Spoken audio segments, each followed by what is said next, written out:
بہت دیکھو بھائی کثرت سے سوالات آ رہے ہیں. ہم یہ آخری مرتبہ بات کر رہے ہیں، اس کے بعد انشاءاللہ بات نہیں کریں گے.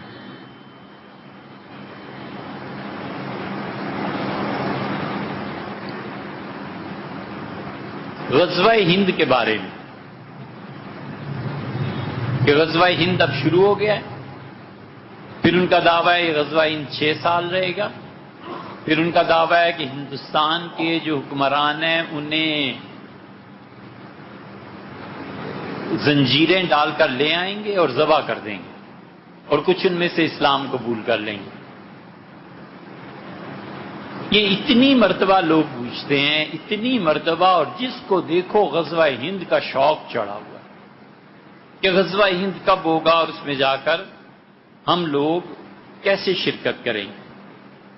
غزوہ ہند کے بارے میں جتنی بھی احادیث ہیں 4-5 روایات آتی ہیں، اور وہ نچڑ کے ساری 2 روایات ہو جاتی ہیں. حضرت رسالت مآب صلی اللہ علیہ وسلم نے یا تو یہ فرمایا ہے نسائی کی روایت میں کہ غزوہ ہند ہوگا اور ہندوستان پہ جو لوگ حملہ کریں گے وہ بخشے ہوئے ہیں. اور حضرت ابو ہریرہ رضی اللہ عنہ نے کہا کہ اگر میں زندہ رہا تو میں اس غزوے میں شرکت کروں گا، اور اگر میں واپس آ گیا تو میں وہ شخص ہوں گا جو غازی ہے اور شہید ہو گیا تو اللہ کے یہاں بخشا جائے. اور انہوں نے اس حدیث کو کسی کو سنایا بھی اور انہوں نے دعا بھی مانگی. بعض روایات میں آتا ہے کہ وہ آئے اور رسول اللہ صلی اللہ علیہ وسلم کیا کہ اللہ کے رسول میں نے ہندوستان پہ حملہ کرنے کے لیے یہ خوشی کا اظہار کیا. تو رسول اللہ صلی اللہ علیہ وسلم مسکرائے یا نبی کریم صلی اللہ علیہ وسلم ہنسے. ایک تو روایت یہ ہے جس کو بہت زیادہ یہ لوگ نقل کرتے ہیں. دوسری روایت یہ آتی ہے جس کو یہ کہتے ہیں حافظ نعیم رحمۃ اللہ علیہ نے ذکر کیا اپنی کتابوں میں کہ رسول اللہ صلی اللہ علیہ وسلم ہندوستان میں غزوہ ہوگا اور جو لوگ اس شخص پہ حملہ کریں گے وہ بخشے ہوئے ہیں، اور جب وہ اپنے اس حملے سے فارغ ہوں گے اور ہندوستان کے حکمرانوں کو گرفتار کر لیں گے تو انہیں خبر آئے گی کہ شام میں سیدنا مسیح علیہ الصلوۃ والسلام کا ظہور ہو گیا. اور اسی میں یہ آتا ہے کہ وہ جا کے حضرت عیسیٰ علیہ الصلوۃ والسلام سے مل جائیں. یہ جو دوسری روایت ہے نا اس کو تو محدثین نے مانا نہیں. محدثین کی اکثریت اس طرف گئی ہے کہ سب واہیات چیزیں. وہ ایک اس پہلی روایت پر بحث کرتے ہیں اور وہ کہتے ہیں کہ مسلمانوں نے پہلا حملہ جو ہندوستان پر کیا ہے وہ بخشے ہوئے ہیں. یہ کون؟ آپ جائیے کتابیں کھولیے خود پڑھو نا یار، خود کیا مشکل ہے تمہیں.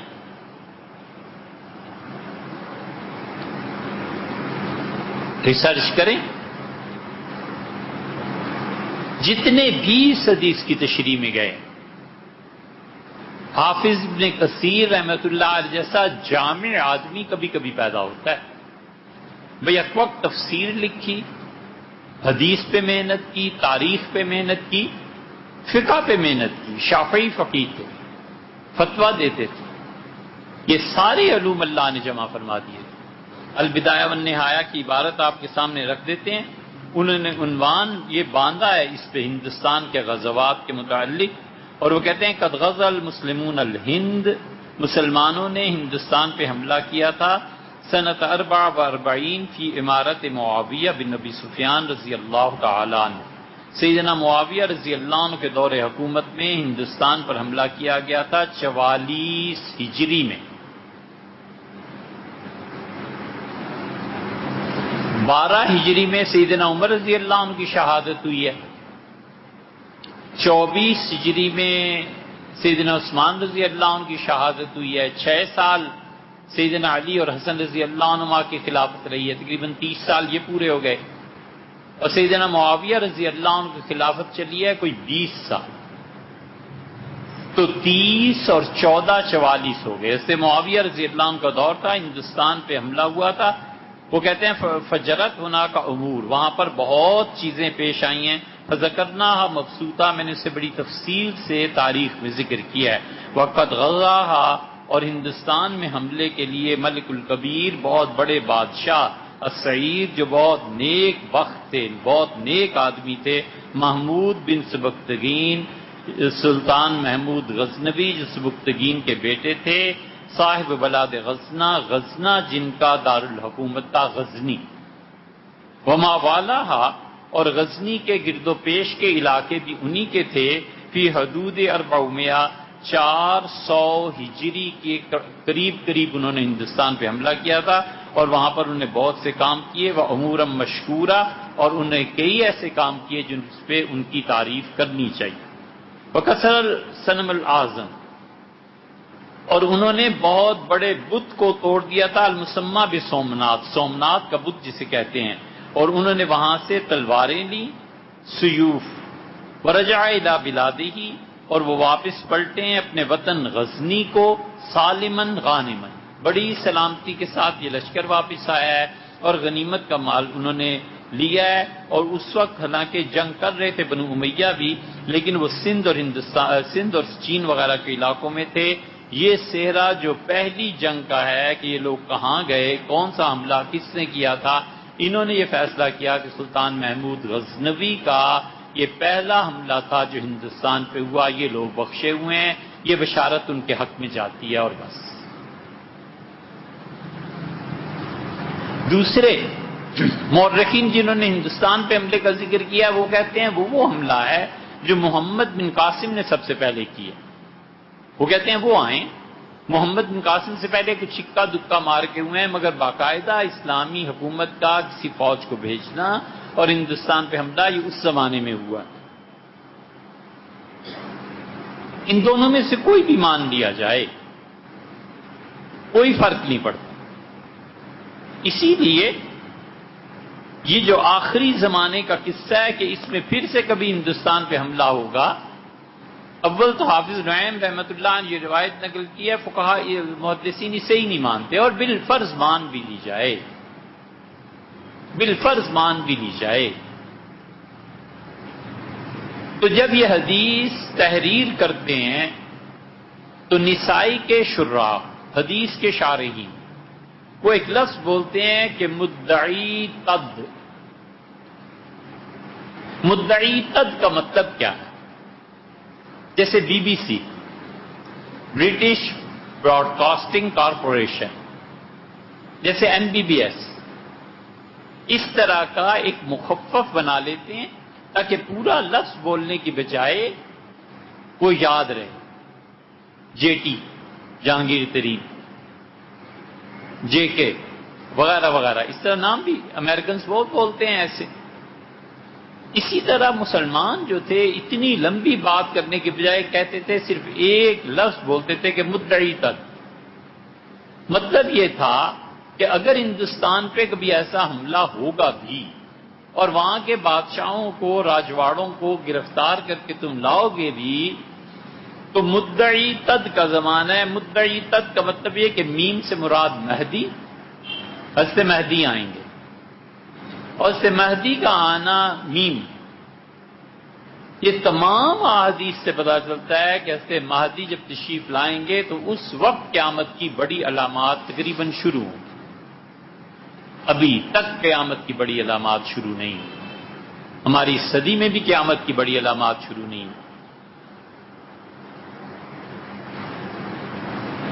بہت لوگوں نے تمنا کا اظہار کیا، بہت لوگوں نے کہا کہ اب حضرت مہدی آنے والے ہیں۔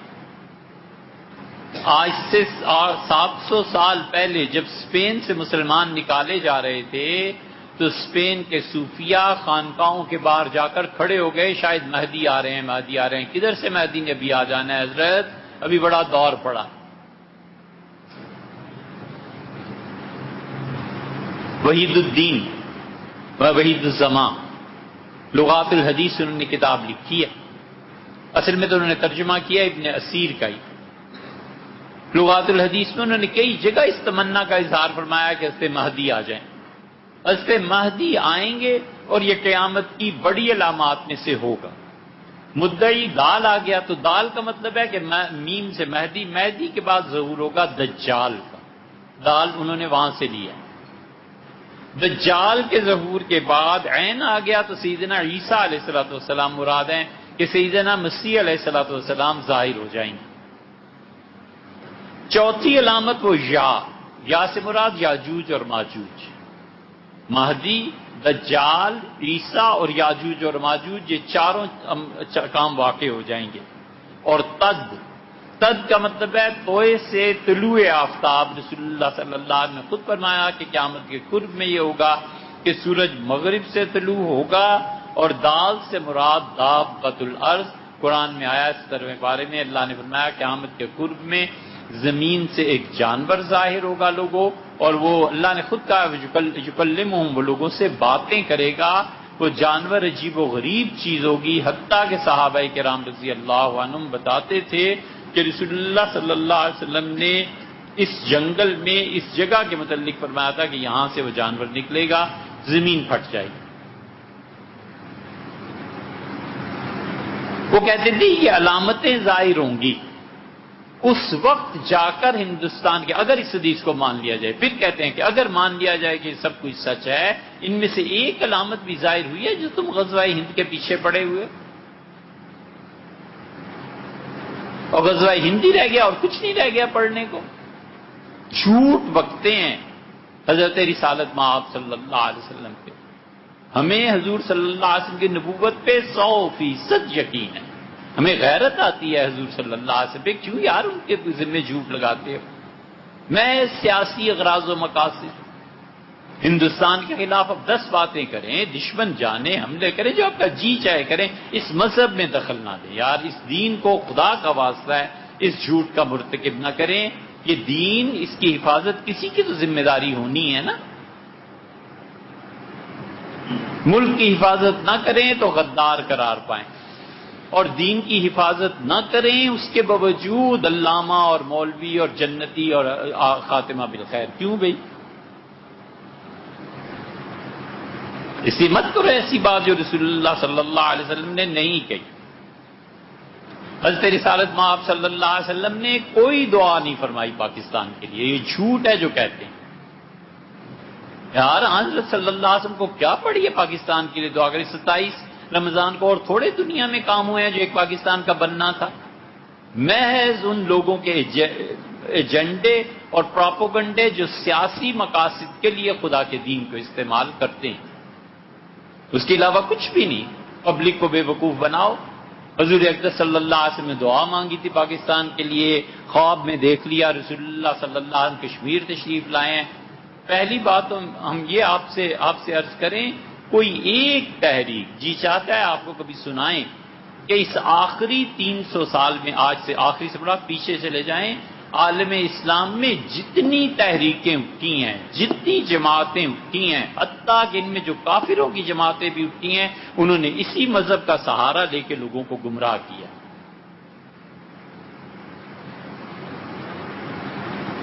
جی چاہتا ہے کہ کبھی 15-20 تو ایسے ہی گن دیتے ہیں۔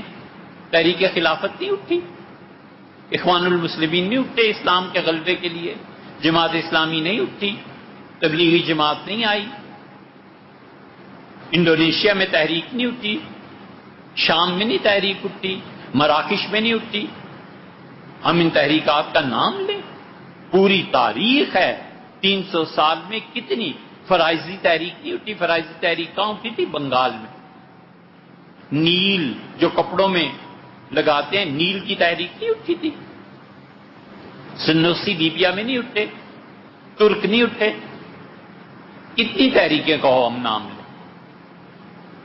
اے اللہ کو مانیے یار، جا کے پڑھیے، کوئی ایک تحریک ان میں ایسی نہیں ہے جس میں مذہب پہ جھوٹ نہ بولا گیا ہو۔ میں ایک آپ کو واضح جھوٹ بتاؤں، یہ سب کے سب جھوٹے یہ لکھتے رہے کہ حضور صلی اللہ علیہ وسلم خواب میں آئے اور فرمایا بالکل تم غالب آؤ۔ سنوسی مشائخ بھی یہی لکھتے تھے کہ لڑو اللہ کے راستے میں، مرو، جہاد کرو، اور دیکھو یہ لیبیا اسلام کا گہوارہ بنے گا۔ اخوان المسلمین والوں کو بھی خواب آتے تھے، جماعت اسلامی کو بھی بڑے خواب آئے۔ حضرت رسالت مآب صلی اللہ علیہ وسلم کا اب کشمیر میں خواب آ گیا کہ حضرت رسالت مآب صلی اللہ علیہ وسلم، ارے بھیا ابو جہل کو عالم بیداری میں نظر آتے تھے، یہ بات غور سے سنو، ابو جہل کو عالم بیداری میں نظر آتے تھے۔ حضرت رسالت مآب صلی اللہ علیہ وسلم کشمیر کے غم میں ڈوبے ہوئے ہیں، تو وہ مودی کو خواب میں نظر آتے کہ کیا کر رہے ہو، تو کوئی بات ہے؟ جنرل قمر باجوہ کو خواب میں آتے کہ جاؤ بھی کچھ کرو. مانا آپ کو خواب آیا، میں اس خواب کا یہ حصہ لینا ہے کہ لوگوں کو، پبلک کو بے وقوف بناؤ، لوگ دھاڑے مار مار کے روئیں اور ان احادیث پہ، ان چیزوں پہ اعتبار کریں. خواب سے ہوتا کیا ہے؟ کوئی ایک تحریک کامیاب ہوئی ہے، ایک تحریک. حضرت رسالت پناہ صلی اللہ علیہ وسلم بہت لوگوں کو خواب میں آیا، فرمایا تبلیغی جماعت میں جاؤ. بھئی آپ تبلیغ میں جانے نہ جانے کا فیصلہ کریں، 1000 بار کریں. اللہ کا شکر ہے تبلیغ سے ہزاروں نہیں، لاکھوں نہیں، کروڑوں کو ہدایت ملی ہے. آپ اپنے شعور کی بنیاد پہ کیجئے، چھوڑ دیجئے خواب. آپ علم کی بنیاد پہ کیجئے، اپنی تمنا، اپنی خواہش کی بنیاد پہ کیجئے، آپ اسلام کے درد میں کیجئے. بالکل ٹھیک ہے آپ کا فیصلہ. یہ کیوں کہتے ہو کہ حضور صلی اللہ علیہ وسلم نے بھیجا؟ اگر سٹینڈرڈ رسول اللہ صلی اللہ علیہ وسلم کا آنا ہے تو بتاؤں پھر اہل تشیع کی کتابیں جن میں جا جا کے حضور صلی اللہ علیہ وسلم نے خوابوں میں کہا کہ شیعہ ہو جاؤ، اہل سنہ تباہ ہونے والے. 2 مثالیں ہو گئیں. احمد رضا خان صاحب نے فتاوی میں لکھا ہے کہ حضرت رسالت مآب صلی اللہ علیہ وسلم نے مجھے مامور فرمایا ہے اس بات پر کہ میں دیوبندیوں کو کافر کہوں اور تمہیں بتاؤں کہ یہ دیوبندی کافر ہوتے ہیں. حضور صلی اللہ علیہ وسلم نے میری ڈیوٹی لگائی ہے. طاہر القادری صاحب کو بھی خواب میں آئے تھے حضرت رسالت مآب صلی اللہ علیہ وسلم. مرزائیوں نے ایک کتاب لکھی ہے مبشرات، بڑی تلاش تھی، خیر مل گئی. 200 مرزائیوں نے خدا کی قسم کھا کر لکھا ہے کہ حضور صلی اللہ علیہ وسلم خواب میں آئے اور فرمایا قادیان جاؤ، ہدایت وہاں ہے، مہدی وہاں آیا. کدھر جانا ہے ان خوابوں کو لے کے؟ ہر آدمی خواب دیکھ رہا ہے، ہر آدمی. سید احمد شہید رحمت اللہ علیہ کی تحریک ہم لوگوں کی جان ہے اس میں. سید صاحب رحمت اللہ جیسا آدمی کہاں تھا؟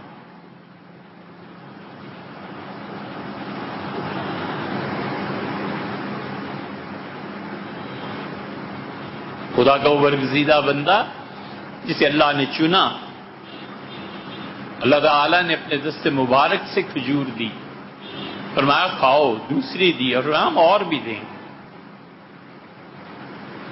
سید صاحب رحمت اللہ کوئی معمولی آدمی نہیں تھے. انہوں نے حضرت شاہ عبد العزیز اپنے پیر و مرشد رحمت اللہ کو لکھا ہے کہ مجھ سے وعدہ کیا گیا ہے کہ بخارا تک تمہاری سلطنت پھیلے گی. کیا خواب ہوا؟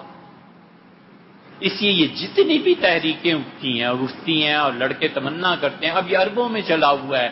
جتنے عرب یہ بچے ہیں نا جوان ہو رہے نئے نئے، اپنی حکومتوں پہ تختے الٹو، سعودیہ میں انقلاب ڈالو، اس میں انقلاب، اس میں انقلاب، اس کے. ہم کہتے ہیں یار تم اہل حدیث ہو. اہل حدیث کا مستند مسلک یہ ہے کہ ہم امام حاکم وقت کے خلاف تلوار نہیں اٹھائیں گے. یہ مسلک طے شدہ ہے. کیوں تم اپنے مسلک سے ہٹتے اور توڑتے ہو؟ جوان بچے ہیں،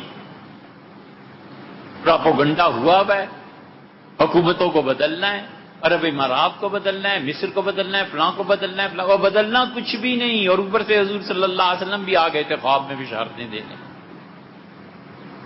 حنفیہ کا ٹھیٹ اور سیدھا سادہ مسلک یہ ہے کہ ہم حکومت وقت کے خلاف جب وہ ظلم اور کفر پہ مشتمل ہو بغاوت کریں گے، جبکہ ہمارے پاس 2 چیزیں ہوں. ایک یہ کہ حکومت سے طاقت لینے کی ٹکر ہو، اور دوسرے یہ کہ جب ہم غالب آ جائیں گے تو ہم اس ملک میں پہلے سے بہتر نظام نافذ کر سکیں گے.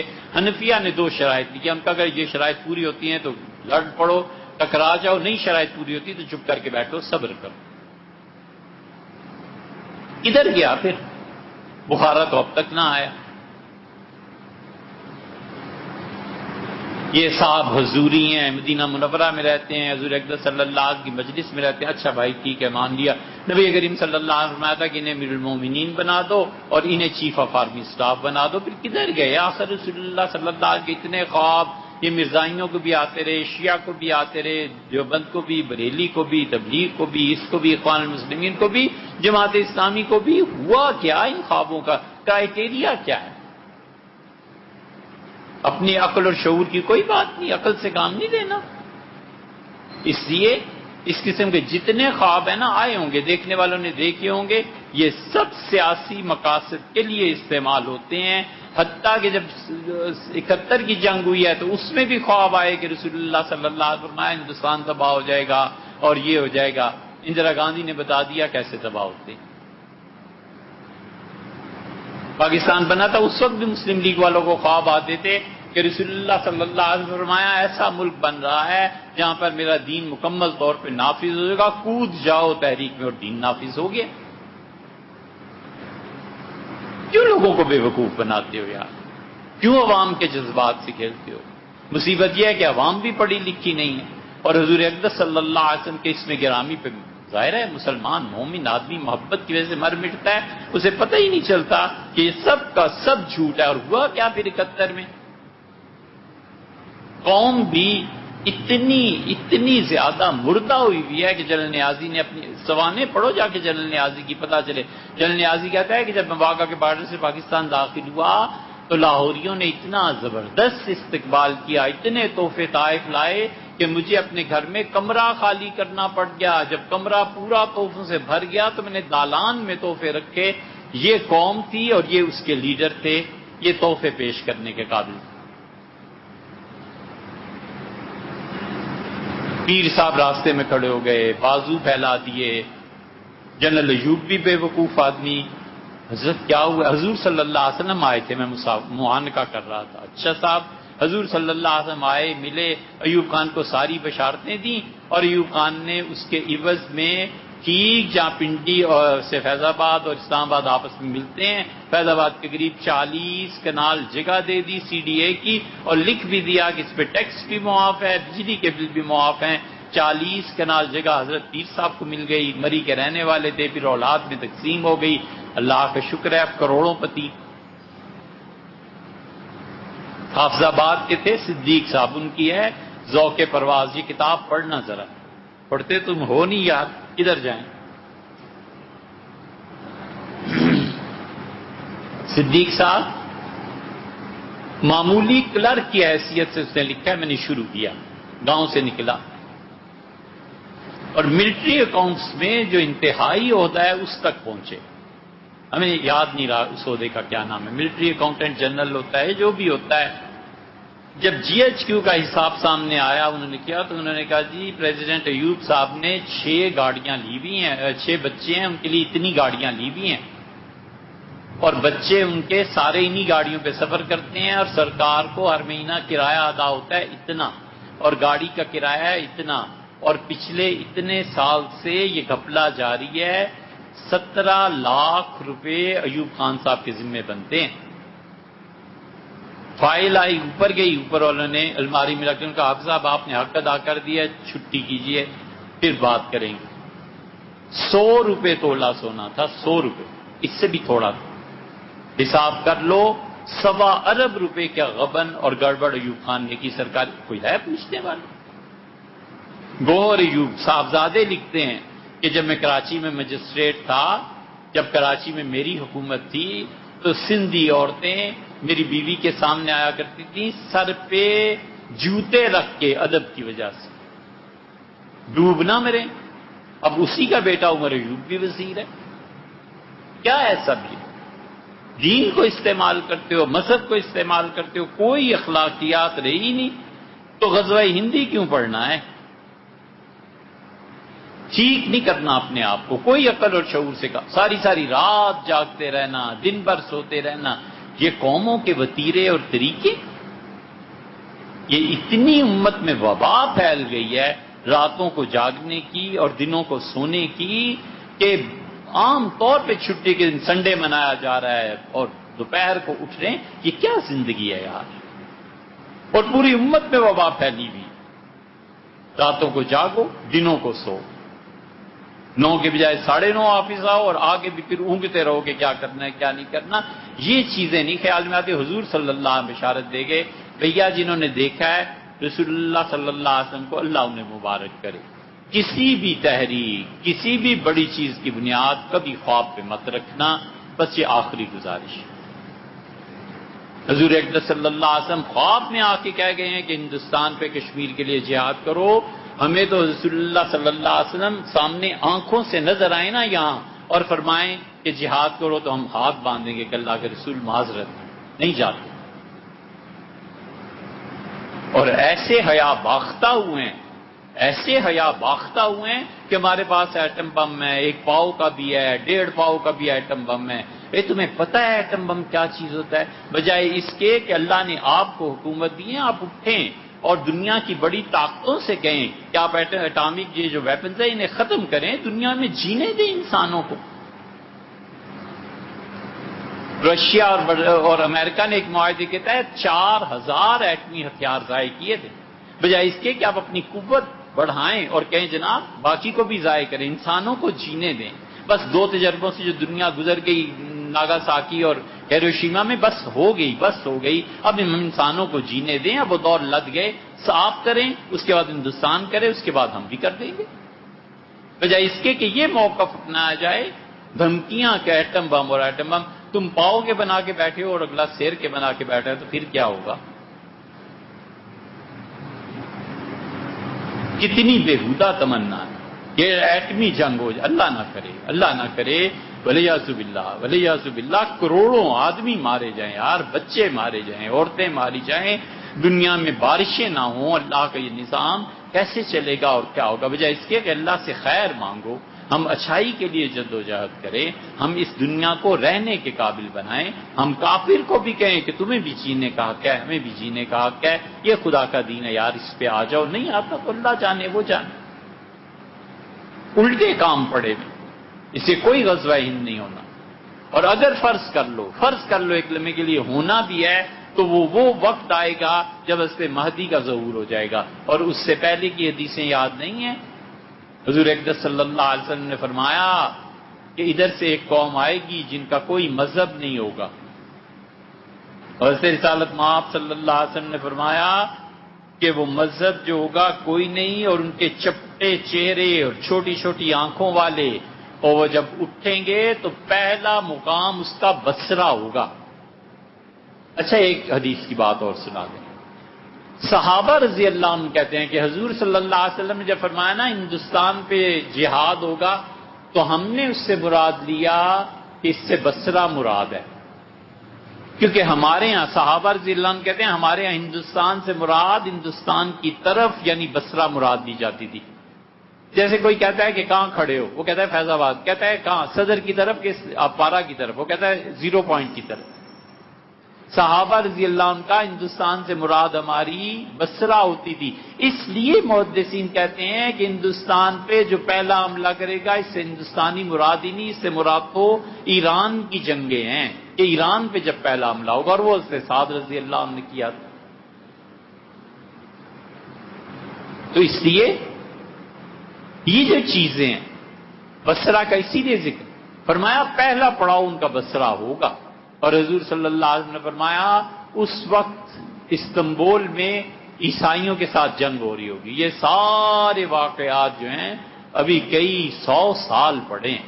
خام خواہ ان حدیثوں کو اپنے اوپر منطبق کرنا، سیاسی مقاصد نہ کرو یار. حضور صلی اللہ علیہ وسلم نے نہیں فرمایا نا یہ نہ کرو، مہربانی کر کے حدیث پہ جھوٹ نہ بولو، بس اتنی بات.